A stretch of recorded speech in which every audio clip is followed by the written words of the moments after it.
Jokowi muak sama KPK soal SP3 korupsi BLBI, bikin tim sendiri yang lebih sadis. Ditulis oleh Manuel di seaworld.com.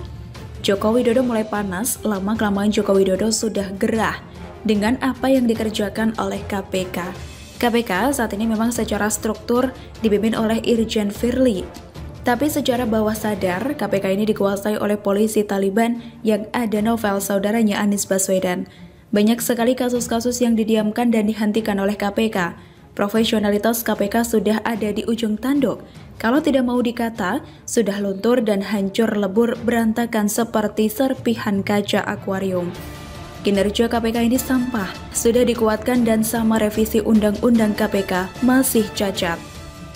Mau sebagus apapun undang-undang yang dibuat Jokowi untuk menguatkan KPK, nggak ada gunanya juga selama masih ada novel Baswedan, polisi Taliban versi Bung Nete Espane. Novel ini tersangka penembakan pencuri sarang burung walet yang sempat ditahan oleh kepolisian. Orang ini merasa penting dan merasa dirinya bisa menguasai KPK dan mengatur mesin korupsi yang dikerjakan di DKI Jakarta. Kita melihat bagaimana KPK ini sangat buruk dan cacat kinerjanya. Sudah nggak bisa kerja, masih cari perhatian lewat pengarahan ke mahasiswa saat demo, ketahuan. Setelah Antasari Azhar ditangkap, KPK banyak disisipkan orang-orang titipan penguasa pada saat itu. Makanya nggak heran jika kasus BLBI per hari ini dihentikan. Korupsi Candi Hambalang juga didiamkan. Lalu, korupsi-korupsi lain yang dikerjakan kader partai berkarat didiamkan.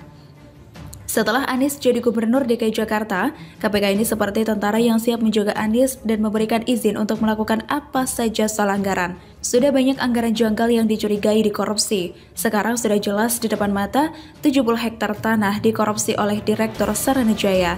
Dikorupsi atas izin Anies Baswedan ditandatangani oleh dirinya. Sekali lagi, KPK diam, seolah merestuinya. Kemudian KPK pun juga kelihatan sangat berpihak kepada partai berkarat.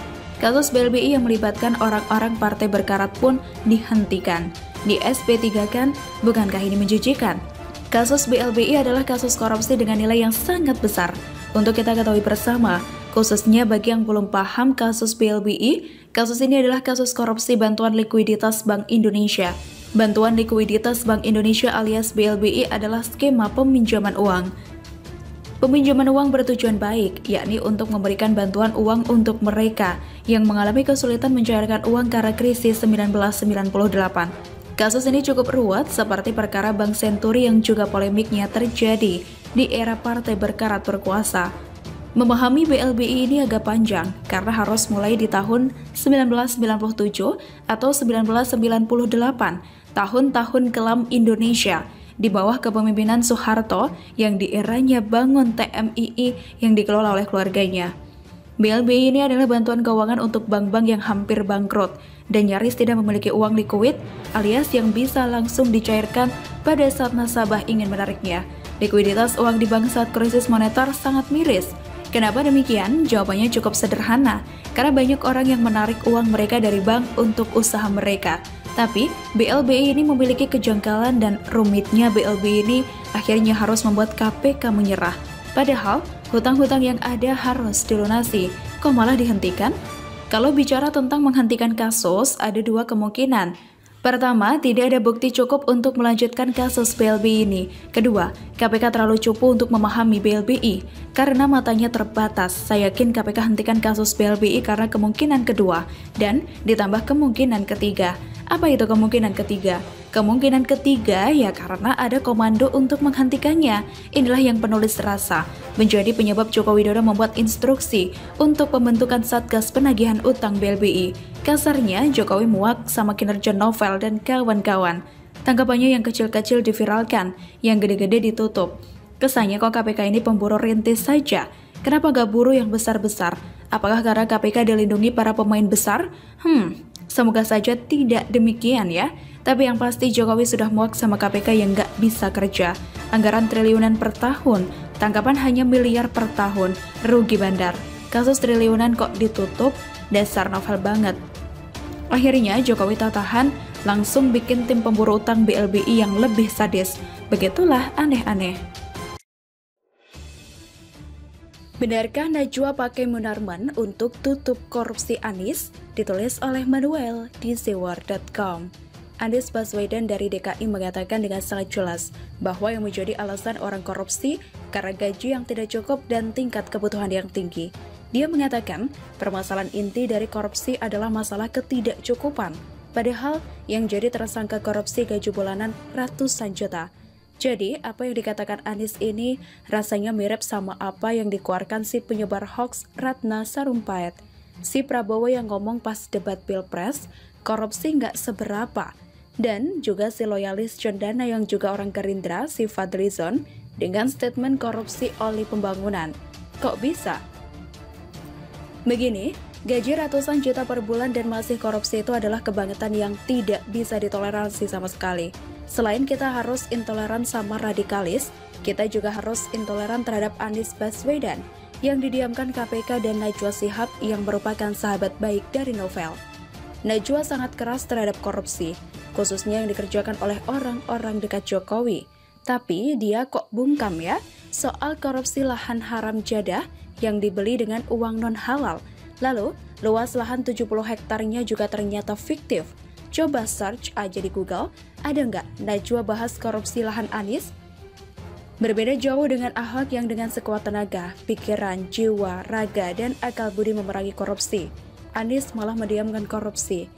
Dia menandatangani pembelian lahan fiktif 70 hektar yang tidak ada wujudnya, dan sudah sangat diduga kuat terlibat dalam kasus korupsi ini. Mungkin kita tidak akan membahas soal keterlibatan Anies secara langsung, tapi dengan sangat jelas dan sangat gamblang, terlihat di depan mata yang telanjang, bahwa orang ini membuka keran korupsi lebar-lebar dalam kasus lahan DP 0 yang dikorupsi. Ocehan palsu pun keluar. Katanya dia mau buat KPK DKI demi hindari korupsi. Hindari korupsi atau justru langgengkan korupsi kayak KPK RI yang SP3 kasus BLBI? Bersyukur di Indonesia masih dipimpin Jokowi, sehingga lewat Mahfud MD kasus ini dibuka lagi di Kejagung. Najwa kenapa bungkam? Ada urusan hati ya? Hehehe. Saya curiga bahwa Najwa ini juga di acaranya sedang mengangkat isu radikalisme. Dan si Munarman ahli hukum Rizik yang kayaknya kebal hukum. Untuk dicecar pertanyaan, Najwa mungkin tahu kalau si Munarman ini kebal hukum. Jadi dia nggak sengaja serang kuat-kuat, Munarman nggak ditangkap. Tapi dengan keluar-keluarnya Munarman dan menjadi viral itu, Najwa sepertinya berhasil menggiring opini publik. Opini dari Anies yang terlibat dan membuka keran korupsi lebar-lebar kepada Dirut Saranajaya DKI Jakarta, terbelokkan ke arah Munarman si kebal. Analisis penulis memang berkata demikian, karena sekuat apapun opini soal Munarman dianggap terlibat dengan sumpah setia paham radikalisme, selama ini tidak dikasuskan, yaitu nggak guna, nggak mau ngaku hadir di pembaiatan, nggak bikin dia juga diproses kan? Ya sudah, harusnya Najwa nggak wawancara dia. Seharusnya Najwa ajak bicara Anies yang nggak guna dan bikin malu satu bangsa ini. Dia ini orang Indonesia yang katanya sih keturunan, tapi mentalitasnya bukan Indonesia. Mentalitas dia seperti memang bermasalah. Entah ada kelainan atau memang jiwanya yang bermasalah. Saya melihat bahwa apa yang dikerjakan Anies sangat berbahaya bagi keutuhan bangsa dan negara. Dari awal dia masuk ke DKI Jakarta, dia sudah bikin onar. Dia sudah masuk dengan strategi menghalalkan segala cara. Karakter Ahok dibunuh sama orang-orang macam Rizik, dia diam.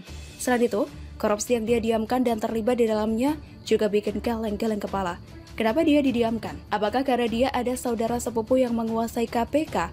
Sebagai orang yang disebut Bung Nete Espane sebagai anggota polisi Taliban yang kita tahu negara yang dikuasai radikalis. Menakutkan sekali jika kita tetap melihat orang ini ada di Jakarta. Dia bahkan dijagokan oleh milenial di DKI Jakarta menjadi presiden 2024. Dan kita tahu para milenial di DKI ini ada yang ikut paham radikalisme. Jangan bilang Anies ini ada afiliasi sama paham radikalisme juga. Korupsi yang sudah jelas di depan mata tidak dikasuskan. Semoga saja Kejagung masih punya guts alias nyali untuk membongkar kasus ini. Rebutlah dari KPK. KPK ini bisa dianggap komisi pelindung koruptor kah?